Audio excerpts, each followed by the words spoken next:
नमस्कार दोस्तों, मैं मुकेश चौधरी एक बार फिर से स्वागत करता हूं आपका आपके अपने YouTube channel science with M K sir पर।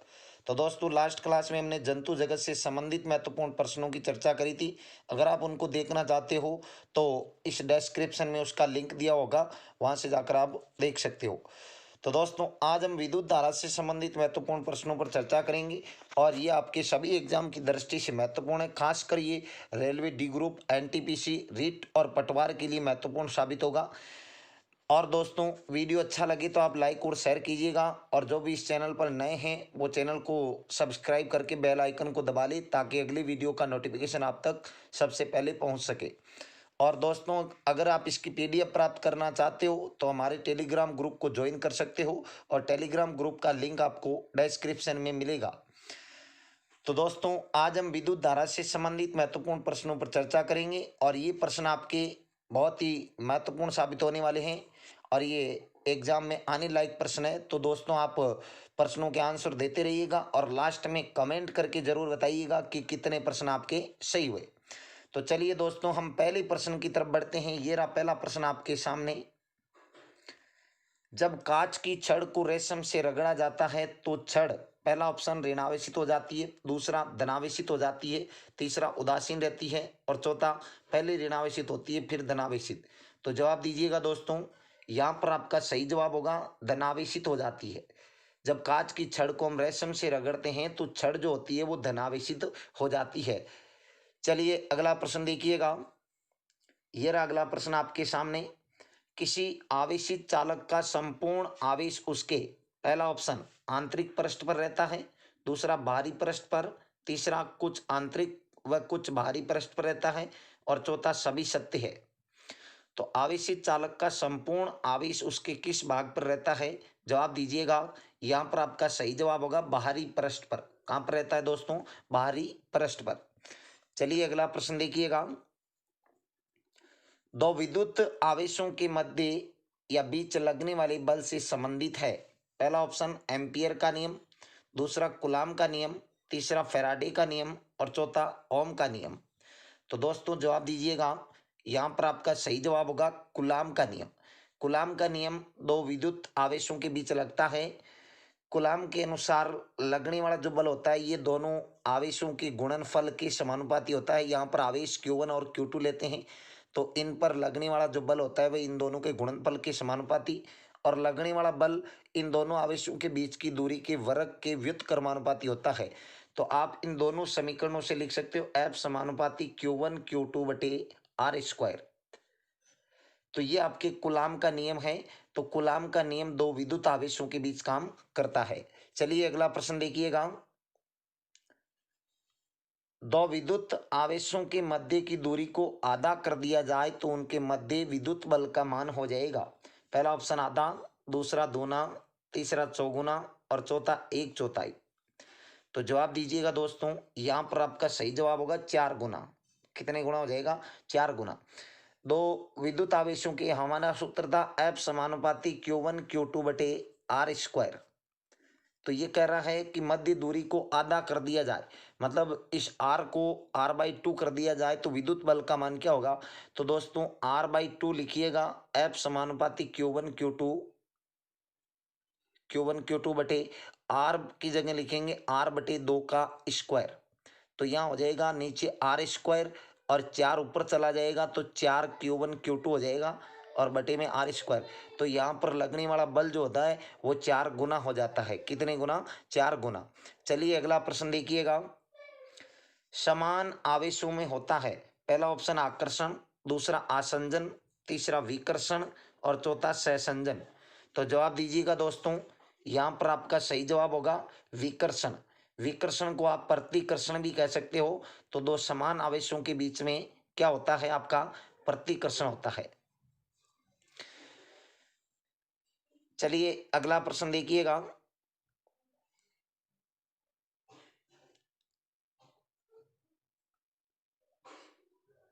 अगला प्रश्न ये रहा आपके सामने। जब एबोनाइट की छड़ को बिल्ली की खाल से रगड़ते हैं तो एबोनाइट की छड़ी, पहला ऑप्शन आपका ऋणावेशित हो जाती है, दूसरा धनावेशित हो जाती है, तीसरा उदासीन रहती है, और चौथा पहले ऋणावेशित होती है फिर धनावेशित। तो जवाब दीजिएगा दोस्तों। यहाँ पर आपका सही जवाब होगा ऋण आवेशित हो जाती है। कैसी हो जाती है? ऋण आवेशित। जब एबोनाइट की छड़ को बिल्ली की खाल से रगड़ते हैं तो एबोनाइट की छड़ ऋण आवेशित हो जाती है। चलिए अगला प्रश्न देखिएगा। ये रहा आपके सामने, वस्तुओं का आवेशन किसके स्थानांतरण के फलस्वरूप होता है? पहला ऑप्शन आपका इलेक्ट्रॉन, दूसरा पॉजिट्रॉन, तीसरा प्रोटॉन और चौथा न्यूट्रॉन। तो जवाब दीजिएगा, वस्तुओं का आवेशन किसके स्थानांतरण के फलस्वरूप होता है? तो यहाँ पर आपका सही जवाब होगा इलेक्ट्रॉन। इलेक्ट्रॉन के स्थानांतरण के फलस्वरूप वस्तुओं में आवेशन होता है। चलिए अगला प्रश्न देखिएगा। यदि आप कार में जा रहे हैं, यदि आसमान से बिजली गिरने वाली हो तो सुरक्षित रहने के लिए आप क्या करेंगे? पहला ऑप्शन, कार की खिड़कियों को बंद कर लेंगे। दूसरा, कार की खिड़कियों को खोल देंगे। तीसरा, कार से उतरकर नीचे बैठ जाएंगे। और चौथा, कार के ऊपर बैठ जाएंगे। तो जवाब दीजिएगा, बहुत बार पूछा गया प्रश्न है दोस्तों। यहाँ पर आपका सही जवाब होगा कार की खिड़कियों को बंद कर लेंगे। चलिए अगला प्रश्न देखिएगा।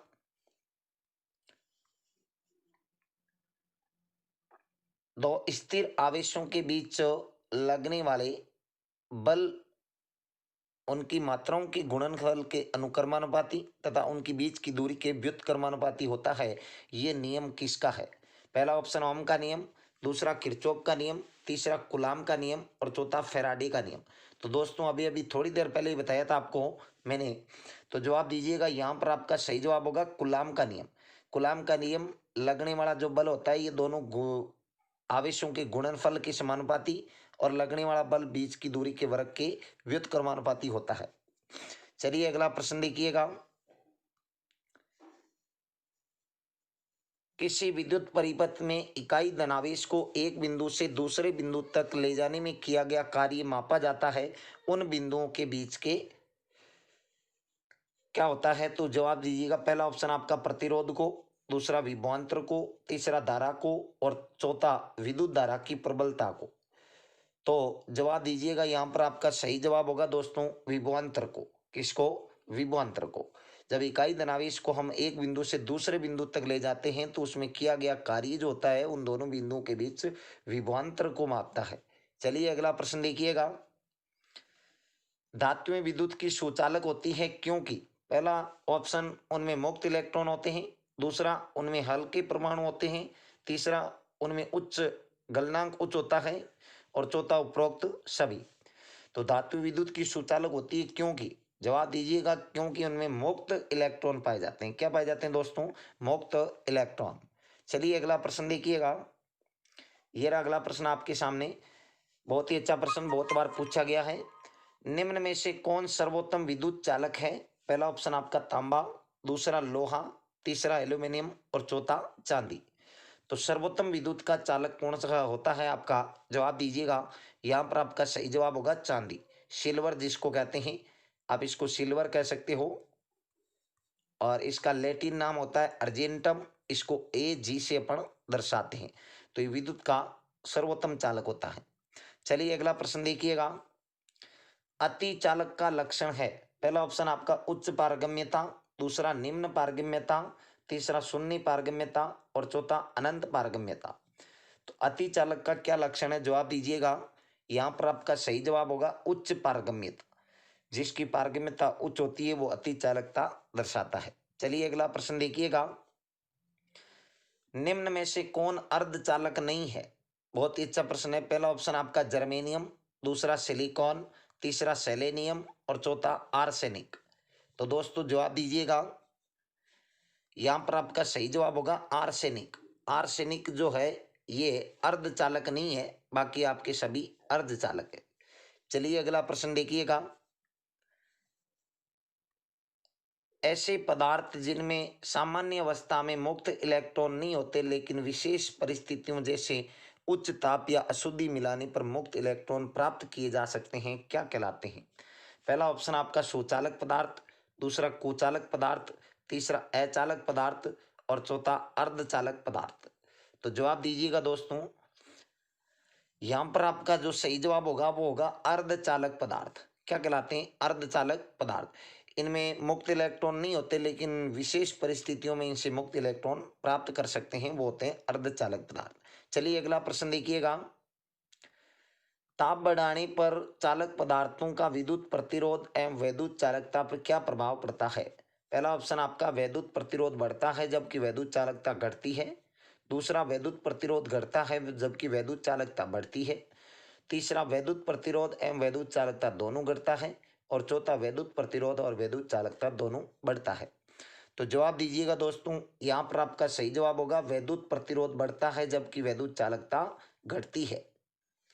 ताप बढ़ाने पर चालक पदार्थों का जो विद्युत प्रतिरोध होता है वो तो बढ़ता है और विद्युत चालकता घटती है। अगला प्रश्न देखिएगा, ये रहा आपके सामने। तांबा मुख्य रूप से विद्युत चालन के लिए प्रयोग किया जाता है क्योंकि पहला ऑप्शन इसका गलनांक अधिक होता है। दूसरा ये सस्ता होता है। तीसरा ये बहुत टिकाऊ होता है। और चौथा इसकी विद्युत प्रतिरोधकता निम्न होती है। तो जवाब दीजिएगा दोस्तों। यहाँ पर आपका सही जवाब होगा इसकी विद्युत प्रतिरोधकता निम्न होती है जिसके कारण तांबे को विद्युत चालन में प्रयोग किया जाता है। चलिए अगला प्रश्न देखिएगा। बहुत ही अच्छा प्रश्न है। इलेक्ट्रॉनिक करंट का यूनिट निम्नलिखित में से कौन सा है? पहला ऑप्शन आपका केल्विन, दूसरा मॉल, तीसरा कैंडेला और चौथा एम्पियर। तो इलेक्ट्रॉनिक करंट का मतलब होता है दोस्तों विद्युत धारा। तो विद्युत धारा का यूनिट मतलब मात्रक कौन सा है? तो यहाँ पर आपका सही जवाब होगा एम्पियर। क्या होगा? एम्पियर। चलिए अगला प्रश्न देखिएगा। आपस में जुड़ी दो वस्तुओं के बीच विद्युत धारा नहीं बहती यदि वह होती है। पहला ऑप्शन आपका समान आवेश पर, दूसरा समान धारिता पर, तीसरा समान प्रतिरोधकता पर और चौथा समान विभव पर। तो जवाब दीजिएगा दोस्तों। यहाँ पर आपका सही जवाब होगा समान विभव पर। जब वस्तुएं समान विभव पर होती है तो दो आवेशित वस्तुओं के बीच धारा नहीं बहती है। चलिए अगला प्रश्न देखिएगा। ये रहा आपके सामने बहुत ही अच्छा प्रश्न, बहुत बार पूछा गया है। प्रत्यावर्ती धारा को दिष्ट धारा में किसके द्वारा बदला जाता है? पहला ऑप्शन आपका फिल्टर, दूसरा रेक्टिफायर, तीसरा मोटर और चौथा ट्रांसफॉर्मर। तो जवाब दीजिएगा। यहाँ पर आपका सही जवाब होगा रेक्टिफायर। रेक्टिफायर को अपन दिष्टकारी भी कहते हैं, दिष्टकारी, या इसको अपन डायोड भी कह सकते हैं। तो ऐसी धारा को डीसी धारा में बदलने वाला, प्रत्यावर्ती धारा को दिष्ट धारा में, मतलब ऐसी धारा को डीसी धारा में बदलने वाला यंत्र आपका रेक्टिफायर या दिष्टकारी होता है। और डीसी को एसी में बदलने वाला होता है इन्वर्टर। ध्यान रखिएगा दोस्तों। चलिए अगला प्रश्न देखिएगा। विद्युत फिटिंग्स में एक तार को भू संपर्कित किया जाता है, इसका कारण है? पहला ऑप्शन यदि लघुपतन हो जाए तो धारा भूमि में चली जाएगी। दूसरा इससे विद्युत का क्षय नहीं होता है। तीसरा ये विद्युत परिपथ को पूर्ण करता है। और चौथा इससे विद्युत का उच्चावचन दूर हो जाता है। तो जवाब दीजिएगा। यहाँ पर आपका सही जवाब होगा दोस्तों पहला, यदि लघुपतन हो जाए तो धारा भूमि में चली जाएगी, इसलिए एक तार को भू संपर्कित किया जाता है। दोस्तों वीडियो अच्छा लग रहा है तो आप लाइक शेयर करते रहिएगा। अपने दोस्तों को भी इसका फायदा दिलाइए जो रेलवे, एनटीपीसी और ग्रुप डी की तैयारी कर रहे हैं। तो अगला प्रश्न देखिएगा आपके सामने है। विद्युत उपकरण में अर्थ का उपयोग होता है। पहला ऑप्शन खर्च को कम करने के लिए, दूसरा क्योंकि उपकरण 3 फेज में काम करते हैं, तीसरा सुरक्षा के लिए और चौथा फ्यूज के रूप में। तो जवाब दीजिएगा। यहाँ पर आपका सही जवाब होगा दोस्तों सुरक्षा के लिए। किसके लिए? सुरक्षा के लिए अर्थ तार का प्रयोग किया जाता है। चलिए अगला प्रश्न देखिएगा। बहुत ही अच्छा प्रश्न है। एक आदर्श वोल्ट मीटर का प्रतिरोध होता है। पहला ऑप्शन आपका शून्य, दूसरा निम्न, तीसरा असीमित और चौथा उच्च। तो आदर्श वोल्ट मीटर का प्रतिरोध यहाँ पर होता है आपका असीमित। असीमित मतलब कह सकते हैं अनंत। कितना हो सकता है? अनंत होता है आदर्श वोल्ट मीटर का प्रतिरोध। और आदर्श एमीटर का प्रतिरोध पूछे तो यहाँ पर हो जाएगा आपका शून्य। ध्यान रखिएगा। चलिए अगला प्रश्न देखिएगा। किसी परिपथ में एक बिंदु पर मिलने वाली धाराओं का बीजीय योग होता है। पहला ऑप्शन आपका अनंत, दूसरा शून्य, तीसरा शून्य व अनंत के बीच और चौथा उपरोक्त में से कोई नहीं। तो जवाब दीजिएगा। किसी परिपथ में एक बिंदु पर मिलने वाली धाराओं का बीजीय योग कितना होता है? तो यहाँ पर आपका सही जवाब होगा दोस्तों शून्य। क्या होगा? शून्य होता है एक परिपथ में मिलने वाली धाराओं का बीजीय योग। चलिए अगला प्रश्न देखिएगा। एक चालक का प्रतिरोध 440 ओम है। यदि इसे 110 वोल्ट के स्रोत से जोड़ा जाए तो इससे कितनी धारा प्रवाहित होगी? पहला ऑप्शन 0.5 एम्पियर, दूसरा 0.25 एम्पियर, तीसरा 4 एम्पियर और चौथा 1.25 एम्पियर। तो जवाब दीजिएगा दोस्तों। यहाँ पर देखो अपने को क्या दे रखा है, आर दे रखा है प्रतिरोध 440 ओम, और वोल्ट दे रखा है, मतलब वी दे रखा है 110 वोल्ट। अब अपने को पूछ रहा है धारा कितनी होगी, तो वह अपने को पता है वी बराबर होता है आई आर। यहां से आई निकालेंगे तो आई बराबर वी बटे आर हो जाएगा। आई बराबर क्या हो जाएगा, वी बटे आर। वी का मान कितना है 110 बटे आर का मान 440। तो इन दोनों को सॉल्व करेंगे तो आएगा आपका 0.25 एम्पियर। कितना आएगा 0.25 एम्पियर। तो यहाँ पर आपका सही जवाब होगा बी। कौन सा ऑप्शन होगा, बी ऑप्शन 0.25 एम्पियर। चलिए अगला प्रश्न देखिएगा, बहुत ही अच्छा प्रश्न है। प्रतिरोध का मात्रक है, पहला ऑप्शन आपका एम्पियर, दूसरा कुलाम, तीसरा हेनरी और चौथा ओम। तो विद्युत प्रतिरोध का या प्रतिरोध का मात्रक क्या है दोस्तों, जवाब दीजिएगा। बहुत ही सिंपल और अच्छा प्रश्न। तो यहाँ पर आपका सही जवाब होगा ओम। क्या होगा, ओम। चलिए अगला प्रश्न देखिएगा, घरों में लगे पंखे बल्ब आदि होते हैं, मतलब किस क्रम में लगे होते हैं? तो पहला ऑप्शन आपका श्रेणी क्रम में, दूसरा मिश्रित क्रम में, तीसरा समांतर क्रम में और चौथा किसी भी क्रम में। तो घरों में जो पंखे बल्ब लगे होते हैं वो आपके समांतर क्रम में लगे होते हैं। कौन से क्रम में लगे होते हैं, समांतर क्रम में। अपने घरों में जो लाइट आती है वो समांतर क्रम में आती है, ध्यान रखना। और घरों में लाइट आती है एसी लाइट। कौन सी लाइट, एसी मतलब प्रत्यावर्ती धारा आती है। और घरों में आने वाली धारा की वोल्टता होती है 220 वोल्ट। कितने वोल्ट, और आवृत्ति होती है 50 हर्ट्ज। कितने हर्ट्ज, 50 हर्ट्ज आवृत्ति होती है और 220 वोल्ट उसकी वोल्टता होती है। और धारा आती है प्रत्यावर्ती धारा, और किस क्रम में आती है, तो समांतर क्रम में। चलिए अगला प्रश्न देखिएगा, किसी चालक के सिरों के बीच विभवांतर उसमें बहने वाली धारा के समानुपाती होता है, ये नियम है। पहला ऑप्शन कूलॉम का नियम, दूसरा फैराडे का नियम, तीसरा जूल का नियम और चौथा ओम का नियम। तो दोस्तों जवाब दीजिएगा। यहाँ पर आपका सही जवाब होगा ओम का नियम। चालक के बीच विभवांतर उसमें बहने वाली धारा के समानुपाती होता है, मतलब वी समानुपाती आई होता है। और फिर लिखते हैं वी बराबर आई आर। यही ओम के नियम का सूत्र है। चलिए अगला प्रश्न देखिएगा, यदि किसी तार की त्रिज्या आधी कर दी जाए तो उसका प्रतिरोध कितना रह जाएगा? पहला ऑप्शन आधा रह जाएगा, दूसरा दुगुना हो जाएगा, तीसरा एक चौथाई हो जाएगा और चौथा 16 गुना हो जाएगा। तो तार की त्रिज्या को आधा कर दिया जाए तो उसका प्रतिरोध, तो जवाब दीजिएगा दोस्तों। यहाँ पर आपका सही जवाब होगा 16 गुना हो जाएगा। कितने गुना हो जाएगा, 16 गुना हो जाएगा। चलिए अगला प्रश्न देखिएगा, ये रहा अगला प्रश्न आपके सामने। ओम का नियम क्या परिभाषित करता है? पहला ऑप्शन आपका प्रतिरोध को, दूसरा केवल धारा को, तो तीसरा केवल वोल्टता को और चौथा धारा और वोल्टता दोनों को। तो जवाब दीजिएगा। बहुत ही अच्छा प्रश्न है, बहुत बार पूछा जाता है। ओम का नियम किसको परिभाषित करता है? तो धारा और वोल्टता दोनों को, धारा और वोल्टता दोनों को। चलिए अगला प्रश्न देखिएगा, बहुत ही अच्छा प्रश्न है। विशिष्ट प्रतिरोध का ऐसा ही मात्रक है, पहला ऑप्शन आपका ओम, दूसरा ओम मीटर, तीसरा ओम प्रति मीटर और चौथा ओम प्रति मीटर स्क्वायर। तो विशिष्ट प्रतिरोध का ऐसा ही मात्रक क्या होता है, जवाब दीजिएगा। यहाँ पर आपका सही जवाब होगा ओम मीटर। ओम मीटर।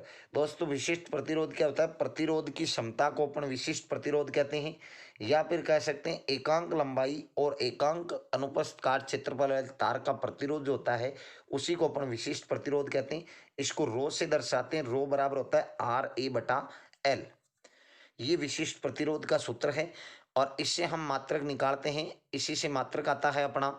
मात्रक देखो, प्रतिरोध का हो गया ओम, और ए मतलब क्षेत्रफल, तो क्षेत्रफल का मीटर स्क्वायर, और बटे में लंबाई एल, एल का मीटर हो जाएगा।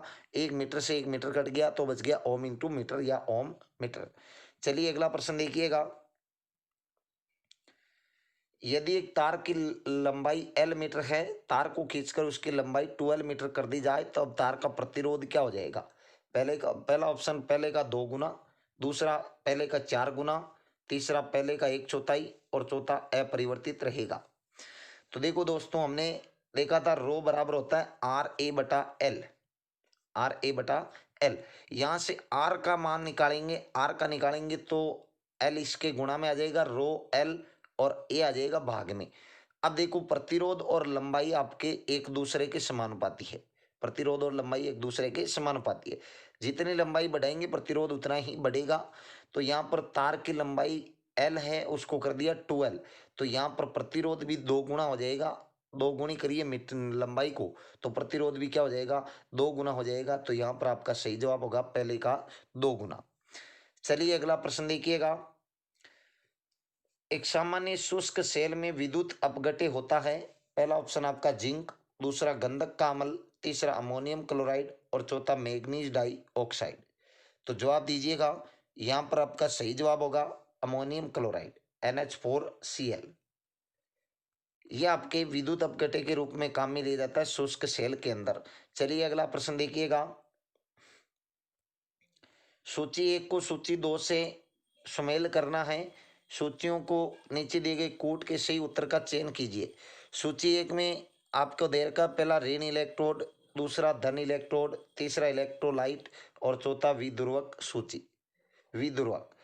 दूसरे में सूची 2 में दे रखा कार्बन की छड़, दूसरा जिंक का बर्तन, तीसरा अमोनियम क्लोराइड का पेस्ट और चौथा मैग्नीज डाई ऑक्साइड। तो यहाँ पर आपको मिलान करना है, मिलान कीजिएगा दोस्तों, कौन सा आंसर सही होगा। यहाँ पर आपका सही जवाब होगा दोस्तों सी, पहला ऑप्शन। पहले में 2 आएगा, मतलब ऋण इलेक्ट्रोड, ऋण इलेक्ट्रोड पर आएगा जिंक का बर्तन, और दूसरे में 1 आएगा, मतलब धन इलेक्ट्रोड पर आपके कार्बन की छड़, और इलेक्ट्रोलाइट, इलेक्ट्रोलाइट 3 से मिलेगा अमोनियम क्लोराइड का पेस्ट, और विध्रुवक चौथे से मिलेगा मैग्नीज डाई ऑक्साइड। चलिए अगला प्रश्न देखिएगा। एक कार की बैटरी में प्रयुक्त अपघट्य क्या होता है। पहला ऑप्शन हाइड्रोक्लोरिक अम्ल, दूसरा सल्फ्यूरिक अम्ल, तीसरा नाइट्रिक अम्ल और चौथा आसुत जल। बहुत ही अच्छा प्रश्न है, जवाब दीजिएगा। कार की बैटरी में प्रयुक्त अपघट्य या अम्ल होता है, तो आपका सही जवाब होगा सल्फ्यूरिक अम्ल, H2SO4। इसे अम्लों का राजा या रसायनों का राजा भी कहते हैं। चलिए अगला प्रश्न देखिएगा। शुष्क सेल है, पहला ऑप्शन आपका प्राथमिक सेल, दूसरा द्वितीयक सेल, तीसरा तृतीयक सेल और चौथा चतुर्थक सेल। तो जवाब दीजिएगा शुष्क सेल क्या है। तो यहाँ पर आपका सही जवाब होगा प्राथमिक सेल। शुष्क सेल प्राथमिक सेल में रखा जाता है। चलिए अगला प्रश्न देखिएगा। बहुत ही अच्छा प्रश्न है, बहुत बार पूछा जाता है। लोहे के ऊपर जिंक की परत चढ़ाने को क्या कहते हैं। पहला ऑप्शन गैल्वेनाइजेशन, दूसरा इलेक्ट्रोप्लेटिंग, तीसरा आयनन और चौथा इनमें से कोई नहीं। तो दोस्तों जवाब दीजिएगा। यहाँ पर आपका सही जवाब होगा गैल्वेनाइजेशन। क्या होगा, गैल्वेनाइजेशन। चलिए अगला प्रश्न देखिएगा। वैद्युत अपघटन की क्रिया में किसी इलेक्ट्रोड पर मुक्त हुए पदार्थ की मात्रा संपूर्ण प्रवाहित आवेश के अनुक्रमानुपाती होता है, ये नियम है। पहला ऑप्शन फैराडे का विद्युत अपघटन संबंधी प्रथम नियम, दूसरा फैराडे का विद्युत अपघटन संबंधी द्वितीय नियम, तीसरा फैराडे का विद्युत अपघटन संबंधी तृतीय नियम और चौथा इनमें से कोई नहीं। तो जवाब दीजिएगा। वैद्युत अपघटन की क्रिया में किसी इलेक्ट्रोड पर मुक्त हुए पदार्थ की मात्रा संपूर्ण प्रवाहित आवेश के अनुक्रमानुपाती होता है, ये फैराडे का कौन सा नियम है। तो यहाँ पर आपका सही जवाब होगा पहला नियम, विद्युत अपघटन संबंधी पहला नियम। चलिए अगला प्रश्न देखिएगा। यदि किसी चालक की भौतिक अवस्था जैसे ताप, दाब आदि में कोई परिवर्तन नहीं हो तो चालक के सिरों पर लगाया गया विभवांतर उसमें प्रवाहित धारा के अनुक्रमानुपाती होता है, ये नियम है। पहला ऑप्शन कुलाम का नियम, दूसरा ओम का नियम, तीसरा फैराडे का नियम और चौथा किरचॉफ का नियम। तो वैसे तो पहले आ चुका है ये प्रश्न दोस्तों, फिर भी जवाब देने की कोशिश कीजिएगा। यहाँ पर आपका सही जवाब होगा ओम का नियम। क्या होगा, ओम का नियम। चलिए अगला प्रश्न देखिएगा। फैराडे का नियम संबंधित है, पहला ऑप्शन आपका विद्युत अपघटन से, दूसरा गैसों के दाब से और तीसरा विद्युत विच्छेदन से और चौथा विद्युत प्रसार से। तो फैराडे का नियम किससे संबंधित है, जवाब दीजिएगा। यहाँ पर आपका सही जवाब होगा विद्युत अपघटन से। किससे संबंधित है, विद्युत अपघटन से। तो दोस्तों ये थे विद्युत धारा से संबंधित 40 महत्वपूर्ण प्रश्न। अगली पीडीएफ भी आपके विद्युत धारा से संबंधित महत्वपूर्ण प्रश्नों की आएगी और वो भी जल्दी आएगी। तो आप दोस्तों लगातार इस चैनल के साथ जुड़े रहिएगा। आपको इस पर रेलवे से संबंधित या पटवार या रीट से संबंधित महत्वपूर्ण प्रश्न मिलेंगे। तो आप लगातार इन प्रश्नों का आनंद लेते रहिएगा और वीडियो अच्छा लगे तो आप लाइक और शेयर करते रहिएगा। और जो भी इस चैनल पर नए हैं वो चैनल को सब्सक्राइब जरूर कर ले और बेल आइकन को दबा ले। तो दोस्तों फिर मिलते हैं अगली क्लास में, तब तक के लिए जय हिंद, नमस्कार।